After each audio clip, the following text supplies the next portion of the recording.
शरद पवार आज सातारा दौऱ्यावर आहेत। सातारा आणि माढ्यामधील उमेदवारांची घोषणा त्यांच्याकडून होऊ शकते असं म्हटलं जातंय। श्रीनिवास पाटील यांचं नाव त्याच्यात समोर येईल असं म्हटलं जात होतं, मात्र त्यांनी लोकसभा लढवायला नकार दिलाय।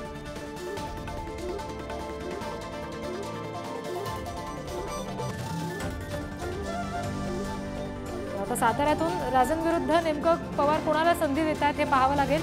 माढाच्या उमेदवारीसाठी सुद्धा विजयसिंह मोहिते पाटील यांची पवार भेट घेतील असं समजतंय।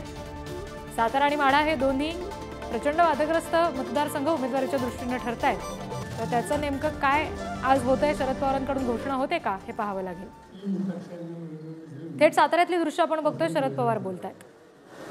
राष्ट्रवादी काँग्रेस पक्ष आणि उद्धव ठाकरे यांच्या नेतृत्वाखाली शिवसेना या सगळ्यांच्या वतीनं असं निवडणुकीला सामोरं जातोय। आणि एकंदर ज्या काही जागा आहेत त्या सगळ्या जागेच्या संदर्भात या तिन्ही पक्षांच्या म्हणजे जवळपास शिकून झालेल्या याचा प्रत्यक्ष असं मैदानात सुचवण्याची वेळ आली।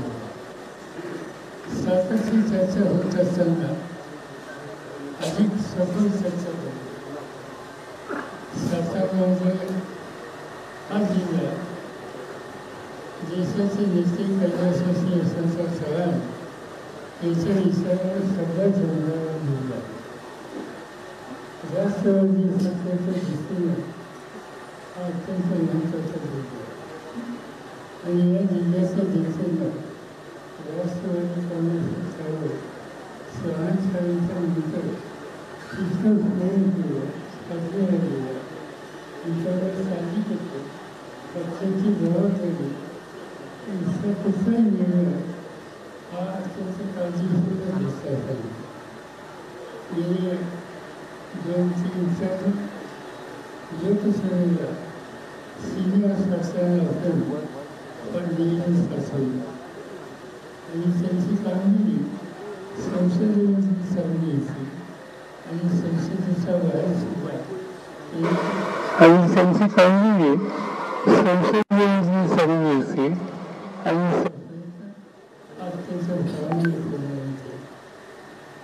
यावेळेला काँग्रेसची होण्याची इच्छा होती की त्यांनी पुन्हा एकदा निवडणुकीला उभे राहावे, परंतु श्रीनिवास पाटील यांनी त्यांचे आरोग्याचे काही प्रश्न स्वतंत्र जे काय असेल आणि त्यामुळे आता हा कार्यक्रम ही जबाबदारी त्याला घेऊन शक्य नाही अशा प्रकारची विरोध करायची। काँग्रेसचे उमेदवार आणि काही सभासद यांनी श्रीनिवास पाटलांच्या वगैरे जोर मिळवला। साधारणतः 4 ते 5 तास कंटिन्यूअस चर्चा केली, विचार केला गेला, पण त्याची एकच भूमिका आहे की तिचं प्रतिनिधित्व या मतदारांना न्याय देऊ शकत नसेल तर ही त्या जागा अडवण्याचा विचार असणार नाही। पण मी जरी उभा झाले नाही तर स्वच्छ सांगेल आणि या जिल्ह्याच्या कार्यकर्त्यांच्या दृष्टीने जे जे काही करावं लागेल ते करण्यासाठी माझी स्वतःची तयारी आहे। पण याला निवडणुकीच्या प्रक्रियेतून योग्य करा हा अत्यंत आग्रहाचा विचार त्यांनी मांडला आणि सगळ्यांनी हे चर्चा करून त्याला आग्रह केला।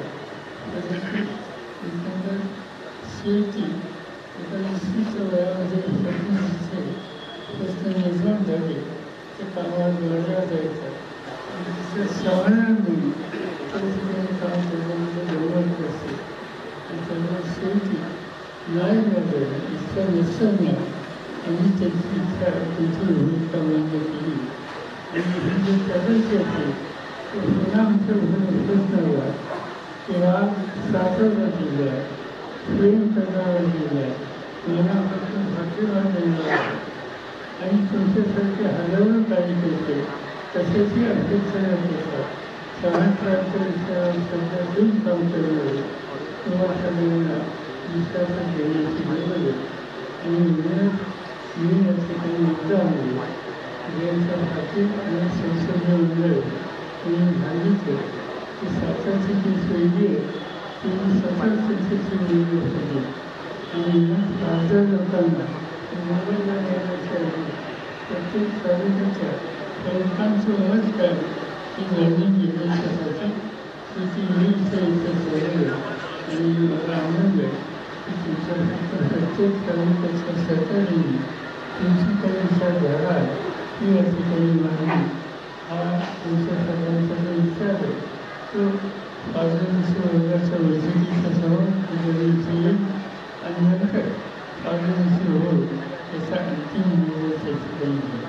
पण एका गोष्टीचा मला आनंद आहे की सगळ्या तालुक्याच्या सदस्यांच्या सहकार्याच्या चर्चेमध्ये त्यांनी साधारणच्या ज्या सूचना केल्या त्या पक्षाच्या हिताचा विचार करूनच केलेला एकापेक्षा अधिक काही सहकार्यांची भावाने